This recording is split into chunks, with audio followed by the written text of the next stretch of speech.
Hi చిన్నారులు, ఈరోజు కథకి మళ్ళీ స్వాగతం. అనగనగా ఒక చిన్న గ్రామంలో రామయ్య అనే పెద్ద రైతు ఉండేవాడు. ఒక సంవత్సరం వర్షాలు బాగా పడలేదు. పొలంలో పంట రాలేదు. ఇంట్లో తినడానికి కూడా ఏమీ మిగలలేదు. ఒకరోజు గోదాములో వెతికితే అతనికి ఒక గింజ మాత్రమే కనిపించింది. అతను ఆలోచించాడు, దీనిని వండి తింటే ఆ రోజు ఆకలి తీరుతుంది.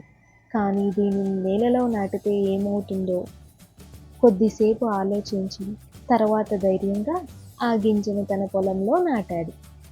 ప్రతిరోజు నీళ్లు పోసి జాగ్రత్తగా పెంచుకుంటూ ఉండగా కొన్ని నెలల తర్వాత ఆ చిన్న గింజ పెద్ద పంటగా మారింది. ఆ పంటతో అతని కుటుంబమే మాత్రమే కాకుండా గ్రామంలోని మరికొందరికి కూడా ఆహారం దొరికింది.